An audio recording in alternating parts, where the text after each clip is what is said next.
अखिल भारतीय समाजवादी शिक्षण हक्क सभेच्या 11व्या अधिवेशनासाठी इथे उपस्थित असलेले सर्व जिल्ह्यांचे प्रतिनिधी आणि त्याचबरोबर अखिल भारतीय समाजवादी शिक्षण हक्क सभेचे अध्यक्ष रमेश पाटीलजी, आजच्या उद्घाटक मेधाताई, प्रमुख वक्ते डॉक्टर अभिजित वैद्यजी, स्वागताध्यक्ष भाऊ, सर्व उपाध्यक्ष, संघटनेचे उपाध्यक्ष आणि बंधू भगिनी, अखिल भारतीय समाजवादी शिक्षण हक्क सभेची स्थापना 2001 मध्ये झाली. पहिलं अधिवेशन 2002 मध्ये झालं, स्थापना 2001 मध्ये झाली आणि आज 2025 आहे. म्हणजे या संघटनेला 25 वर्ष पूर्ण होत आहे. आणि जेव्हा एखाद्या संघटनेला 25 वर्ष पूर्ण होणं ही वास्तविक एक आनंददायी अशा प्रकारची ही घटना आहे, अशा प्रकारचा हा प्रसंग आहे. पण हा 25 वर्षाचा वाढदिवस साजरा करत असताना 25 वर्षाचं सिंहावलोकन करणं सुद्धा आवश्यक आहे. आणि संघटनेच्या दृष्टीने भविष्यामध्ये आव्हानं काय आहेत याचाही विचार या संदर्भामध्ये आता करणं आवश्यक आहे. आणि याच्यासाठी हे सिंहावलोकन करत असताना मुद्दामून आपल्या फेब्रुवारी आणि मार्चच्या अंकामध्ये भाईंचा सत्याग्रहाचा फोटो छापलेला आहे. वयाच्या 88व्या वर्षी पुण्यामध्ये 2015 मध्ये भर उन्हात 12 वाजता भाईने डायरेक्टर ऑफ एज्युकेशनच्या ऑफिस समोर सत्याग्रह केला होता, वयाच्या 88व्या वर्षी.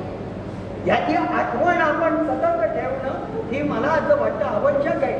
आणि म्हणून तो फोटो त्याच्यावर छापलेला. आणि त्याचबरोबर भाईने जे शेवटचं भाषण केलं होतं ते भाषण सुद्धा या अंकामध्ये परत छापलेलं, पुनर्मुद्रित केलं. शेवटचं भाषण या अर्थाने की कार्यकारिणीच्या मीटिंगच्या आदल्या दिवशी भाईने आम्हाला फोन करून सांगितलं की उद्याचं भाषण हे जे मी करणार आहे ते तुम्ही टेप करून ठेवा, त्याचं भाषांतर अंकामध्ये छापा. आणि त्यावेळेला भाईने त्यांच्या आधाराबद्दल काहीही सांगितलं नव्हतं. त्यांचा आधार जो डिटेक्ट झाला होता त्या आधाराच्या संदर्भामध्ये ट्रीटमेंट चालू होती आणि शब्दच्या महिन्याभरामध्ये भाई गेली. भाई जाण्याच्या आधी महिन्याभरामध्ये शेवटचं ते भाषण केलं. त्या शेवटच्या भाषणामध्ये अखिल भारतीय समाजवादी शिक्षण हक्क सभेची एकूण वैचारिक भूमिका काय असावी अतिशय भाईने सूत्रबद्ध पद्धतीने मांडली होती. आणि ते भाषण सातत्याने लक्षात ठेवा अशा प्रकारचा आग्रह ते करत होते.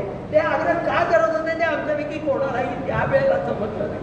आणि नंतर 8 दिवसांनी लक्षात आलं की भाईना कॅन्सर डिटेक्ट झालेला आहे. त्या 8 दिवसात घडलं आणि 15 दिवसामध्ये भाई गेले. हे जे शेवटचं भाषण आहे ते शेवटचं भाषण मुद्दाम आम्ही पुनर्मुद्रित केलेलं आहे. त्या भाषणामध्ये भाई असं म्हणताय की आपण जी चळवळ चालवतोय ही स्पष्टपणे राजकीय चळवळ आहे. 3-4 मुद्दे भाईने आपल्या भाषणामध्ये त्यावेळेला सांगितले होते, अधोरेखित करायला सांगितले होते. एक, आपण जी काही चळवळ करतोय ही चळवळ सुस्पष्टपणे राजकीय चळवळ आहे, ही वेलफेअर ऍक्टिव्हिटी नाही. नंबर 1. नंबर 2, भाई असं म्हणाले होते की आपण जी चळवळ करतोय ही शिक्षकांची चळवळ नाही, पगारवाढीची चळवळ नाही. हे लक्षात घेतलं पाहिजे. ही ट्रेड युनियन आपल्याला करायची नाहीये.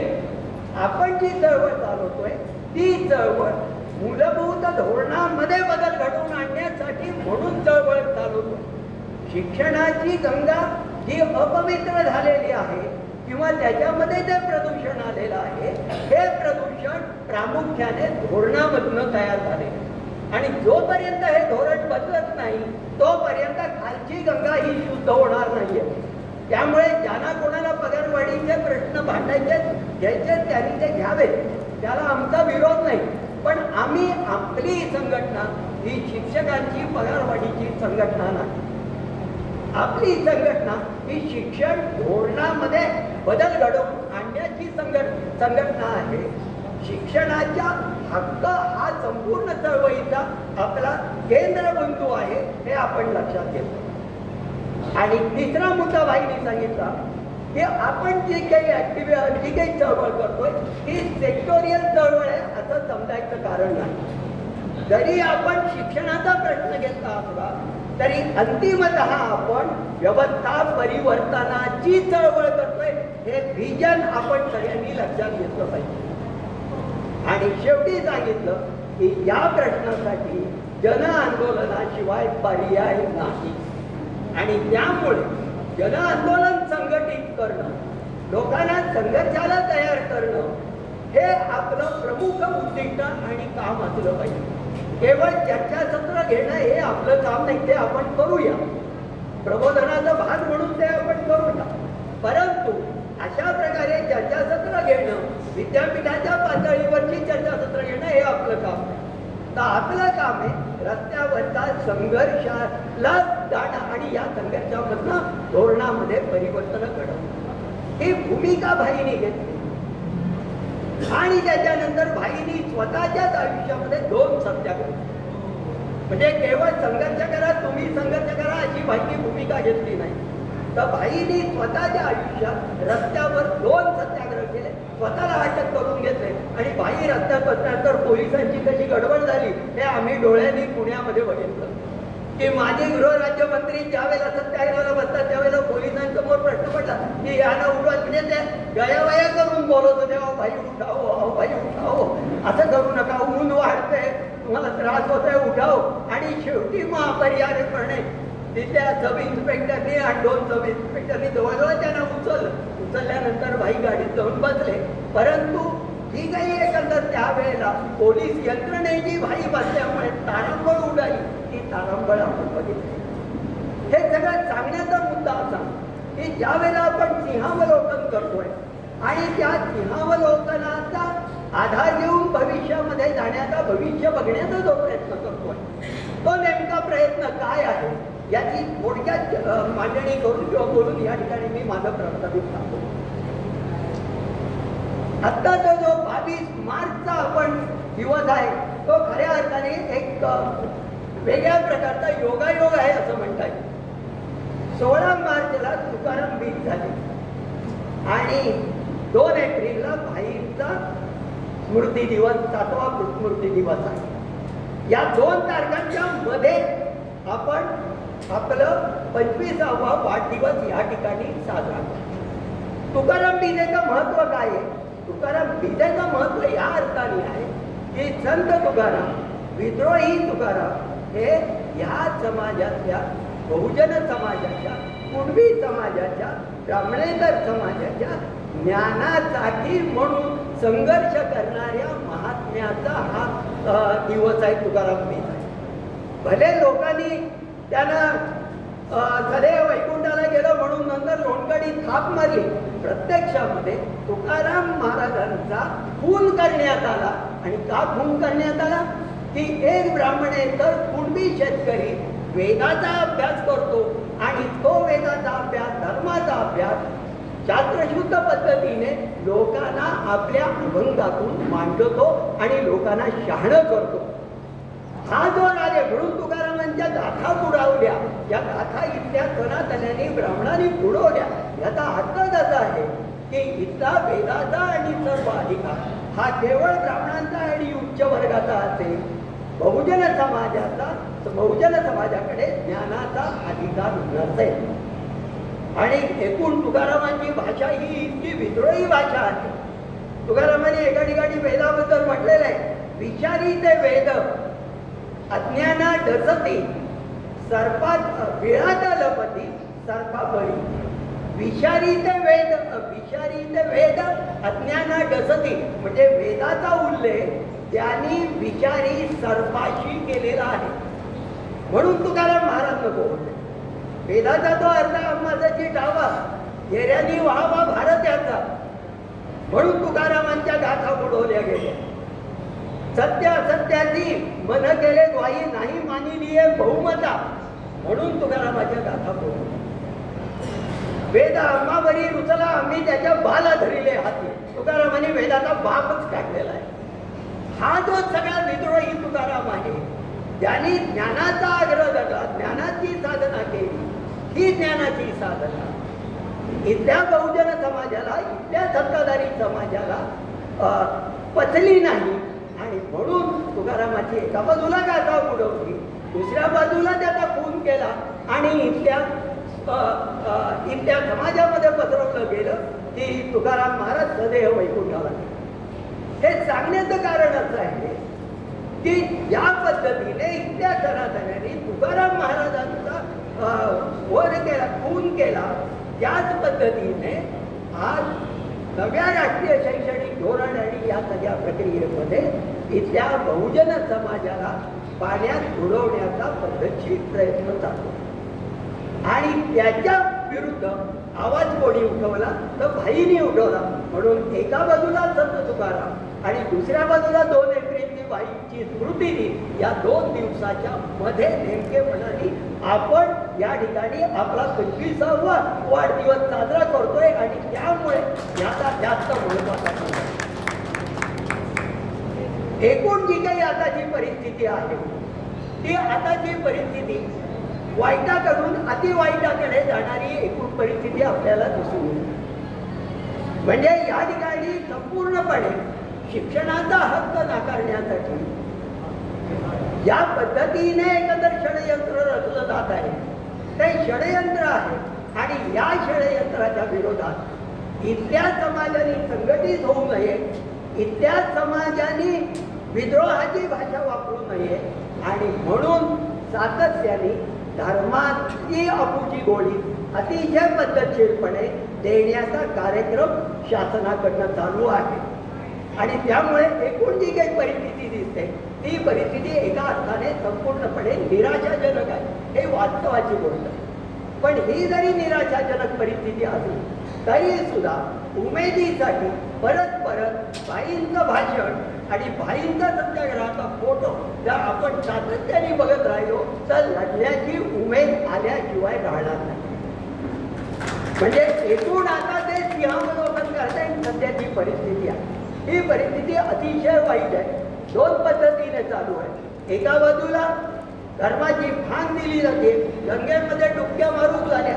आता 27ला नाशिकला गोदावरी डुबक्या मारायच्या आणि त्या डुबक्या मारण्यासाठी पंतप्रधानांपासून राष्ट्रपतींपासून सगळे जण जाऊन डुबक्या मारतात की ज्या पाण्यामध्ये 95% युरिन कंटेंट आहे असं पोल्युशन कंट्रोल बोर्ड बोलतो.